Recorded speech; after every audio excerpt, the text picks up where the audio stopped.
Welcome to lectures on instrumentation in process industries. So this is the first lesson we are dealing with. So here instrumentation plays important role in process industries. So without instrumentation, measurement is not possible. Without measurement, it is not possible to monitor, control and evaluate the process. So this is the importance of instrumentation systems in process industries.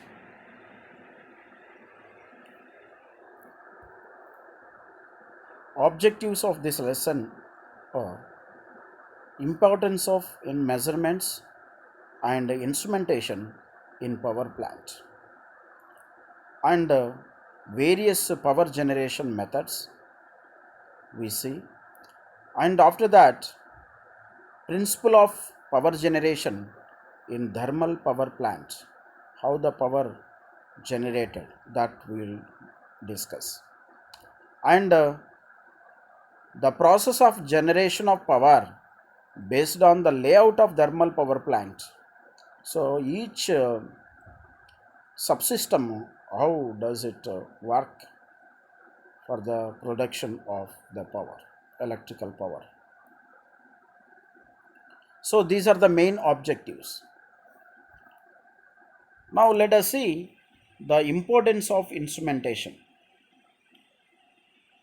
So we know the physical parameters are to be measured with the help of electronic devices, whether analog or digital devices can be employed to measure the physical parameters. We know the physical parameters are temperature, pressure, level, etc., flow rate, and these parameters, for example, because these are the physical parameters, so these parameters must be measured electronically. Whenever they are measured electronically, then only it is possible for the electronic systems to process them and evaluate the parameters. After that, after the status of the evaluation, after the result, we will do certain actions to control the process. But the parameters are physical parameters. Pressure is a physical parameter. How can we measure that? For that, what we do is we convert that pressure parameter, pressure variable, into electrical signal. So this is possible with the help of transducers,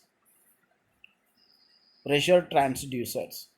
So these are the devices which will convert the physical parameter pressure into electrical signal.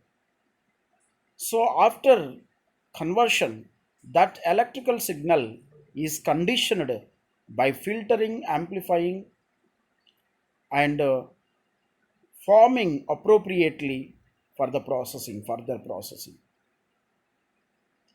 For example, if the electrical signal is available and it is conditioned, then that signal can be converted further into digital domain, digital signal. And once the digital signal is available, you can store that digital information in memories, and you can process that data with the help of computers.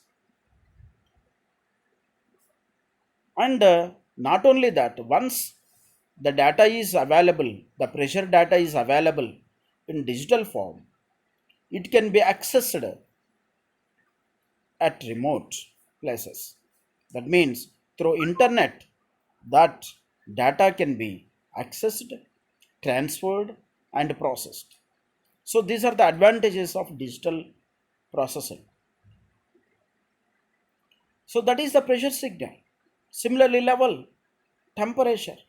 These parameters, physical parameters, first they are converted into electrical signal with the help of transducers, and after that appropriately they are conditioned, processed, and further they are converted into digital signals and processed further. And once the digital data is available, it can be stored for long duration of time. So that is the advantages of uh, the instrumentation systems. So here instrumentation plays very important role in process industries by measuring these parameters. Without instrumentation, there is no process industry. So instrumentation monitors and controls different cycles of power plant. Here the power generation must be done. So you see, the electrical power is the superior power over all the powers in the universe. For example, water energy or wind energy and temperature energy. These are the energies available in the nature, but they cannot be handled because they produce so much of noise, so much of pollution, so much of unnecessary things. So, to avoid that, once those energies are converted into appropriate, that is electrical energy, that electrical energy is the very important energy which will be very useful for all electrical appliances to run. So that is the importance of the electrical power. So the instrumentation devices will monitor, controls different cycles, circuits of the thermal power plant. Here the cycles that are steam cycle and feed water cycle and fuel cycle and flue gas cycles. So these are the different cycles that can be monitored and controlled with the help of instrumentation systems. And during specifying the instrumentation, the main objectives of the designer are safe plant operation, safety measures. How the safety measures can be handled without measurement, whether a temperature exceeded safety limit, how can you know without measurement, whether a particular level in a tank is under safety level or not, how can we know by without measuring the level. So these are the important activities instrumentation plays. So safety measures, safety plant operation is possible only when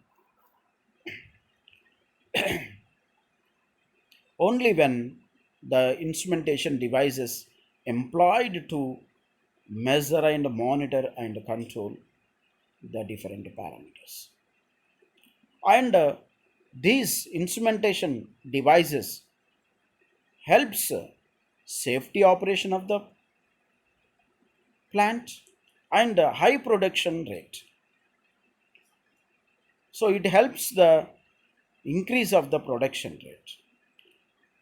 And to maintain the product composition within the specified quality limits, because the quality of the product can be possible with the appropriate proportion of different compositions, different elements in the composition. Each element should be within certain limit, and it is to be added within that proportion only. So then only it is possible to get the required quality products. So these limits can be checked, these limits can be maintained and controlled with the help of instrumentation systems.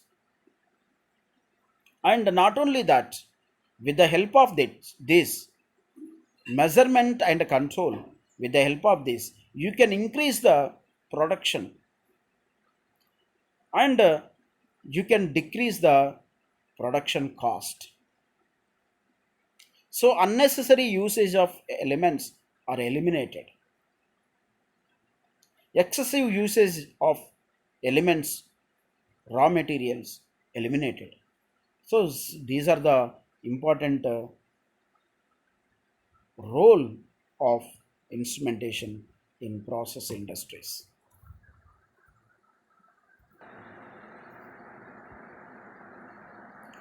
So now let us see the classification of power plants. So power plants can be classified broadly into two types: conventional power plants and non-conventional power plants. So the conventional power plants can be classified into steam based power plants, diesel based power plants, hydroelectric power plants, and nuclear power plants. So these are the conventional energies. So steam is the conventional energy. Steam can be produced by burning, by boiling water. So the fuels, appropriate fuels are required to boil the water, and out of that we will get the steam, and that steam is used, and that steam energy is used to produce the electrical energy. So this is the, because the conventional energy is used here is the steam, hence it is called conventional steam power plant. And the diesel also, so the diesel is used as a fuel, basic fuel, to produce the electrical power. And next, hydroelectric power. In this, water energy, water energy at the reservoirs, you can see, observe at certain reservoirs uh, how the steam water turbines are used to produce the electrical power. So that is, the water energy is the basic energy, conventional energy, which is used to produce the power, electrical power. Next, nuclear power, nuclear based conventional power generation. Here, nuclear energy is used to boil the water, hence the steam. So, hence, nuclear based power generation is possible. Next, non-conventional, under non-conventional methods, solar energy is used to generate the power. So solar panels are arranged which will convert light energy into electrical energy. And next, wind. So non-conventional type wind. So the wind energy is used to rotate the wind turbines so that the power can be generated. Similarly, tidal and wave electrical power generation. So based on this, the tidal power, that is in the ocean tides, can be used to generate the power. Next, geothermal power plants. In this, the temperature, earth temperature can be used to generate the power. So these are the different conventional and non-conventional energies used to generate the power.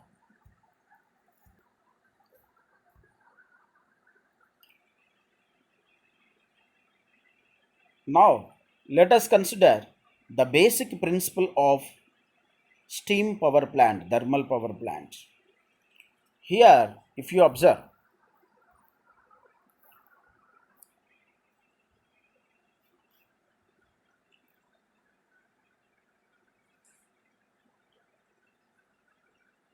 this section, if you observe, there is a boiler, and the boiler is receiving fuel and water.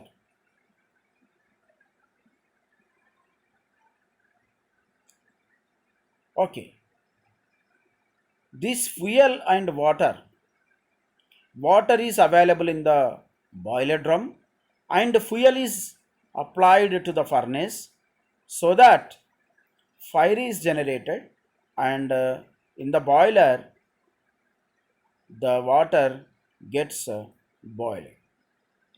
So at certain temperature, boiling temperature, what happens is steam is produced. Steam is produced. The generated steam is directed towards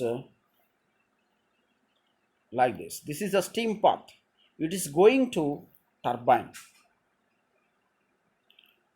So this turbine,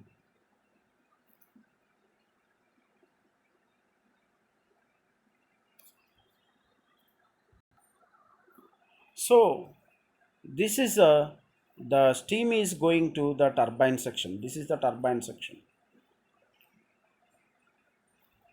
You see, the boiler is taking water and fuel as input, raw materials, and it is producing the steam, useful output, and it is also producing waste gases. It is also producing waste gases, which will be escaped into the after processing. These are escaped into the environment. So this is the steam energy. That means it to and not only these two inputs, boiler needs air supply also, because to generate fire, air is also another raw material you have to supply. That means water, fuel is the coal. So this is all chemical energy. Here the chemical energy section, fuels, three inputs, two outputs. And after this, let us consider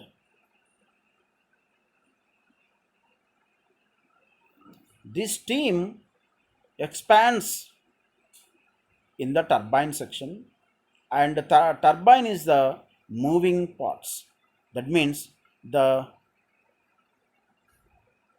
chemical energy is converted into mechanical energy here. Mechanical. So this is the chemical energy. Chemical energy is converted into mechanical energy by the turbine, and after that, that mechanical energy is converted into electrical energy by the alternator or generator. Two names can be used, either generator or alternator. Now, this alternator will generate electrical power. So that electrical power is transmitted to the electrical grid. So this is the generation of power using steam power plant. So this is the basic principle of operation.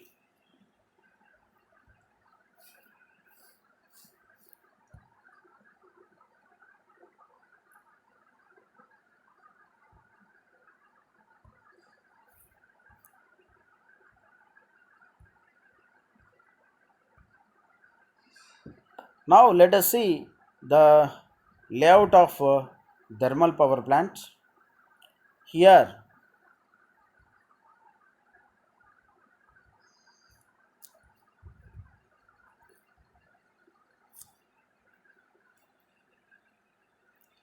observe here,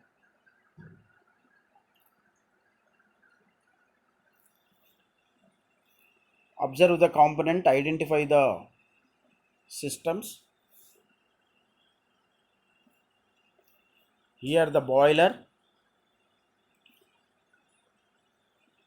the coal is supplied into the boiler furnace. You see, coal storage, coal handling plant. From that, the coal is supplied as a fuel into the boiler. And then flue gases, that is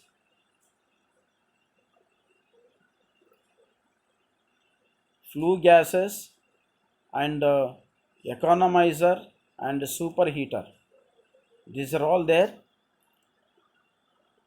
and air preheater is there.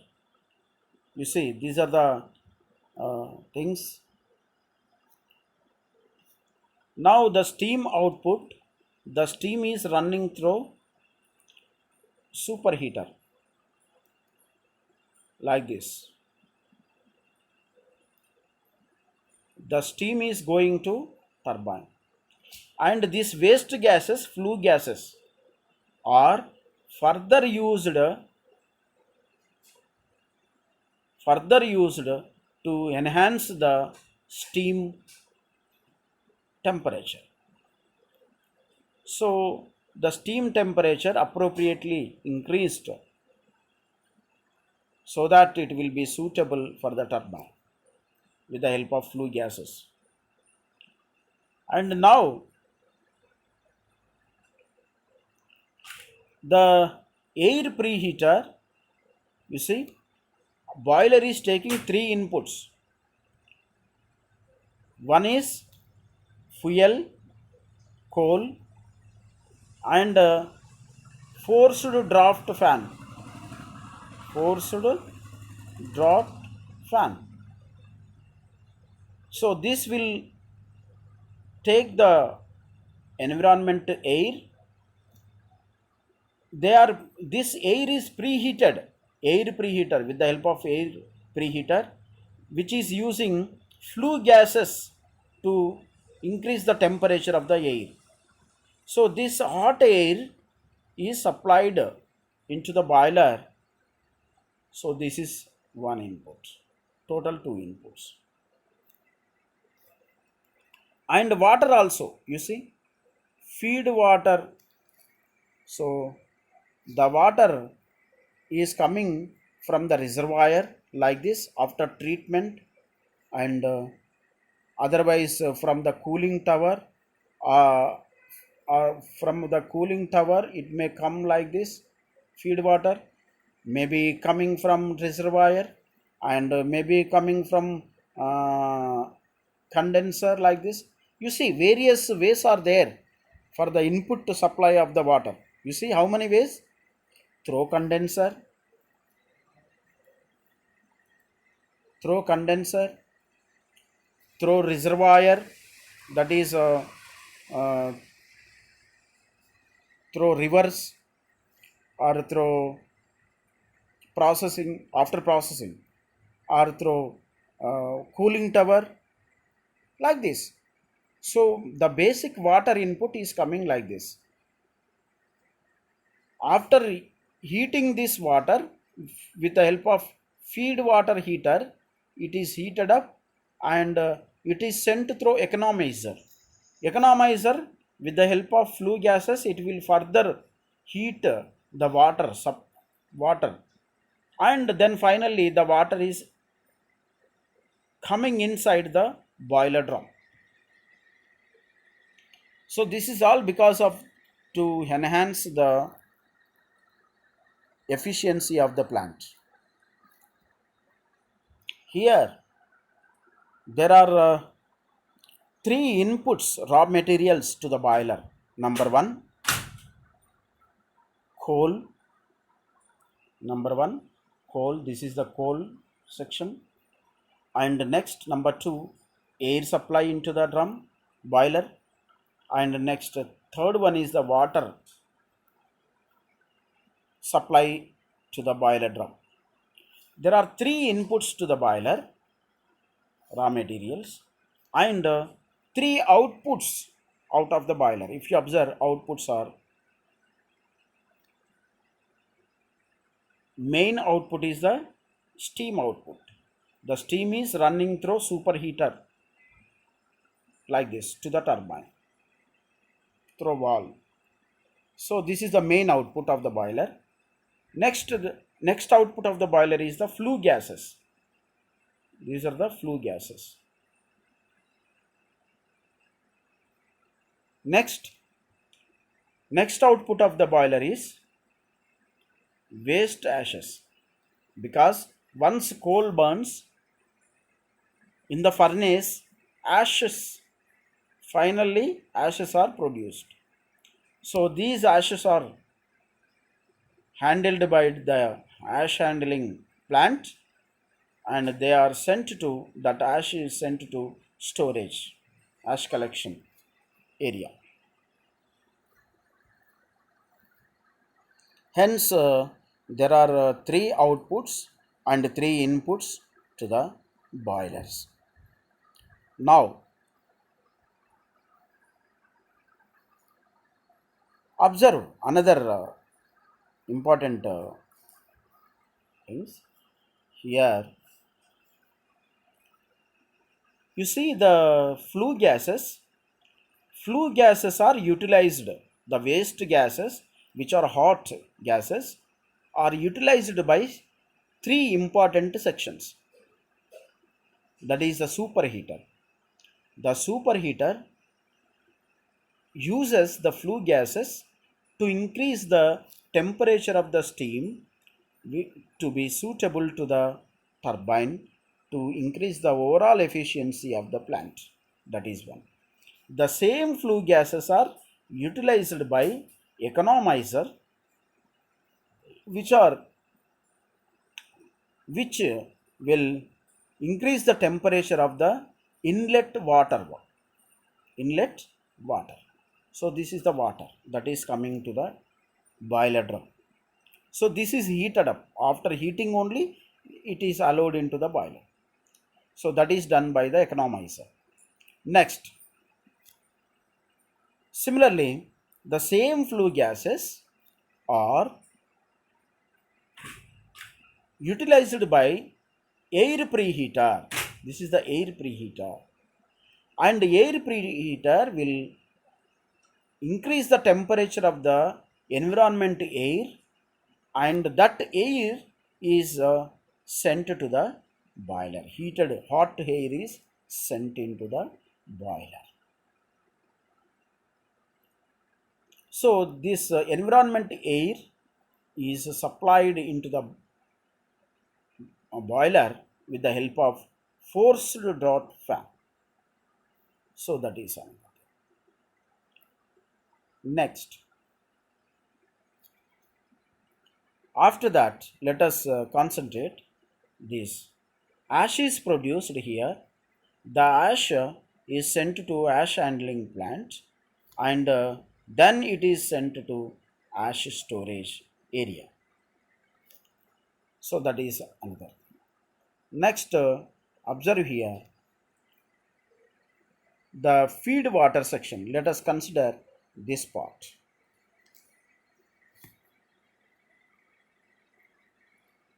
So this is the reservoir here.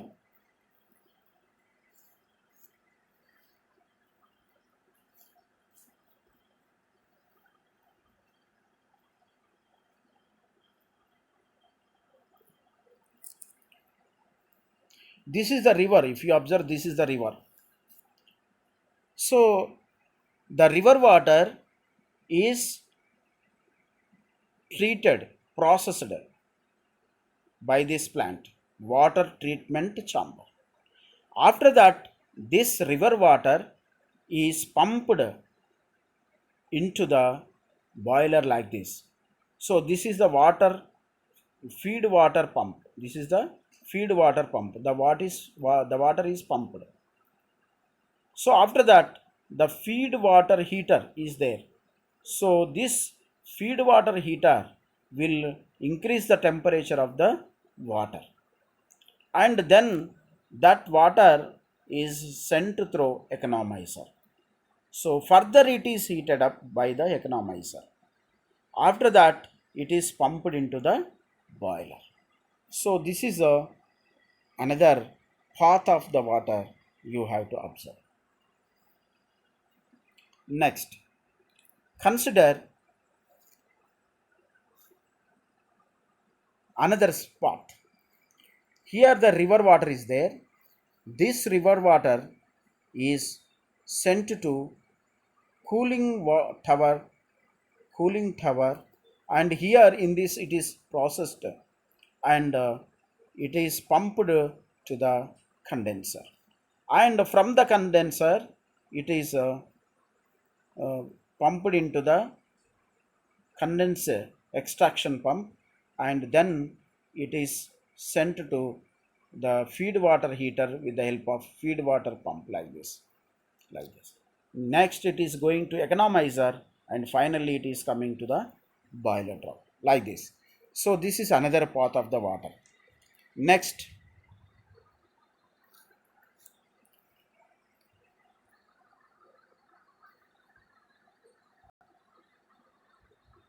let us see another path. Observe here carefully. The boiler is producing steam output. The steam is coming like this to the turbine. The steam is coming. So this steam will rotate the turbine. It will rotate the turbine. So this turbine, once the steam enters into the turbine, it will expand and the temperature drops down. Because of that, that hot steam will be directed towards the condenser, the exhaust steam. We can call it as exhaust steam.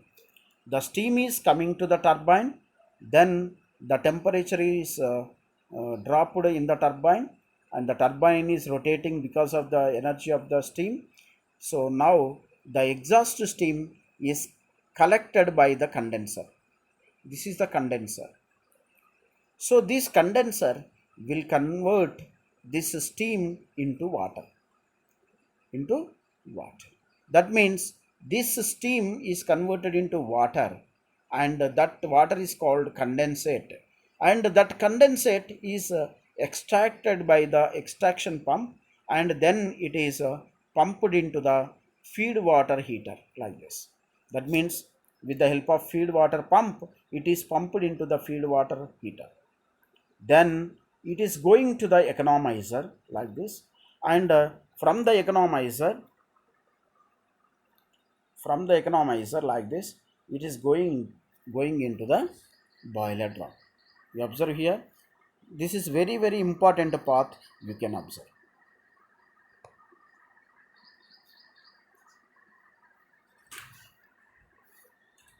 Once again I'll tell, the steam is coming like this, rotating the turbine, and exhaust steam is coming to the condenser, converted into water. Condensate is going like this. This is the water, condensate water, and going to the economizer, hot water, and going into the boiler. Once again it is converted into the steam and coming to the turbine, and like this condensate. Next it is going to the boiler like this. So this is the process. So this is a continuous process. So this is a continuous process. That means there is no need of river water.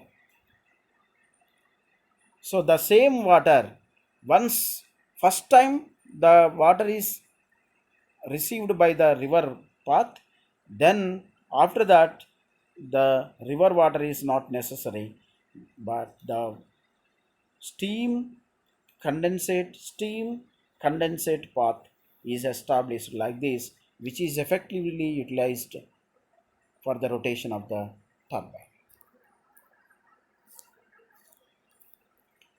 And that steam, okay, every point I hope you clear. And here the steam is rotating the turbine. Here the turbine shaft is connected to the shaft of the alternator. So the alternator coils are rotating, so hence the alternator will produce the power. It produce the power. So the power is transmitted to the transformer or grid. So the alternator need exciter, DC exciter.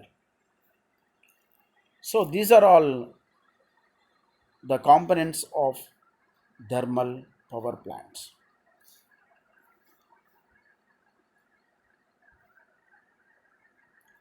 You observe here the steam that is produced is going like this, and the flue gases are utilized by these three sections and exhausted into the environment.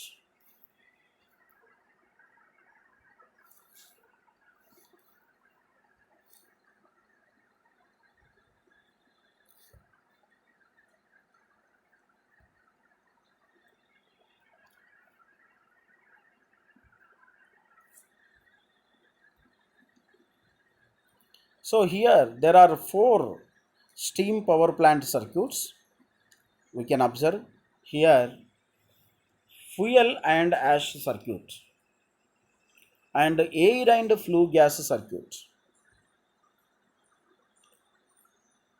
Number 3, feed water and steam flow circuit. Next, fourth one is cooling water flow circuit. So these are the four circuits we will observe in the steam power plant. Let us observe here one circuit. First circuit is coal ash circuit. I already shown you coal ash circuit. Let us see that.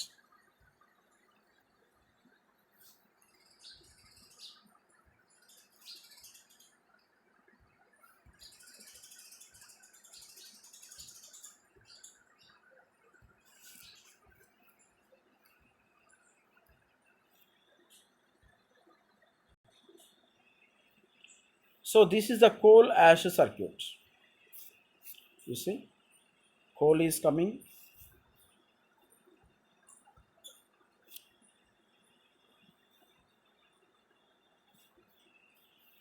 This is the coal ash circuit. This is the first circuit, coal ash circuit. Next, air flue gas circuits. Number 2 is air flue gas circuit. You see, the environment air is coming like this,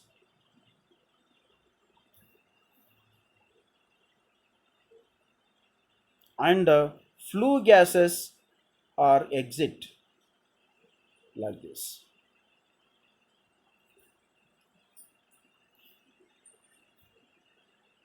So this is one circuit. Second circuit, air is coming into the boiler and flue gases are coming out of the boiler. So this is the air flue gas circuits number 2.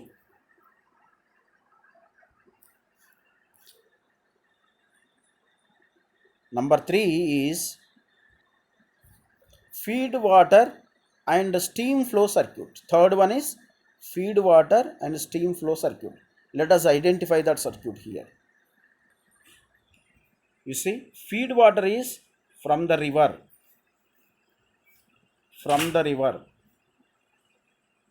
or from the condenser, the water may come, or water may come from cooling tower, like this. So these are the three ways of water coming. So this water, feed water, it is coming through economizer into boiler. You see, the circuit is well established. The water is coming and steam is produced like this.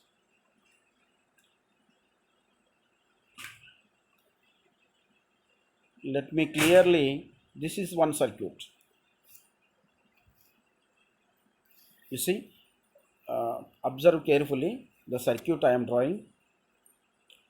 Condensate water coming into the boiler and steam is out of boiler, steam is coming and it is going to the turbine, then condenser, and once again it is coming to the boiler like this. You see, this is a continuous process. This is continuous process. So this is a third circuit. This is the third circuit. Next, fourth one is cooling water flow circuit. Fourth one is the cooling water flow circuit. Observe here, the cooling tower, from the cooling tower the water is coming to the condenser, then it is going to the cooling tower, next coming to the condenser, next going to the cooling tower, next coming to the condenser, like this. So this is the cooling water flow circuit. So how many circuits totally? 4 main circuits available in the power plant.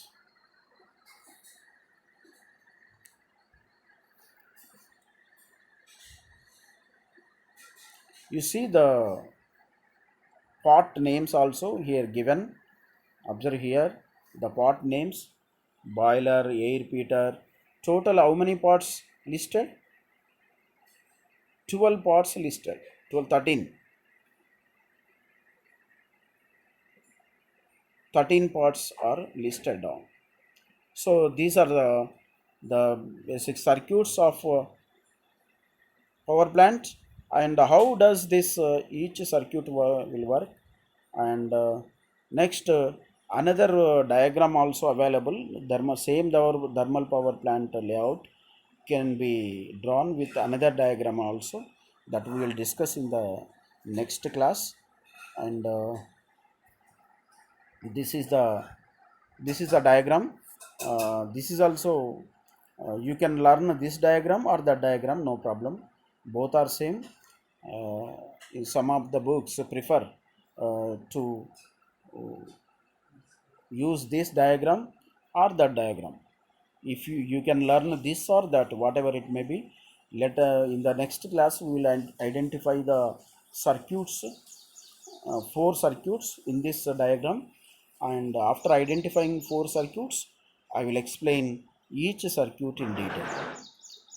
And next, how the power is generated with the help of these circuits we will discuss in detail. With this, we have discussed today, conclude our lesson. We have discussed the principle of power generation, and in this the basic principle behind is of chemical energy, that is the fuel energy, is converted into steam energy. Then that steam is converting the chemical energy is converted into mechanical energy, and mechanical energy is converted into electrical energy. So these are the different ways how one form of energy is converted to another form of energy. Finally we'll get the uh, power, electrical power, out of the plant. So this is the how many raw materials we have used. Fuel energy, that is the coal, and air and water. So these are the three inputs to the boiler. Boiler plays very very important role, and three output energies, three output components from the boiler are steam and ashes and flue gases. So these are the basic things you have to remember. In the next class I will explain this diagram and in detail the circuits, how does they work. So that we will discuss. So with this, I will conclude my lesson. Thank you.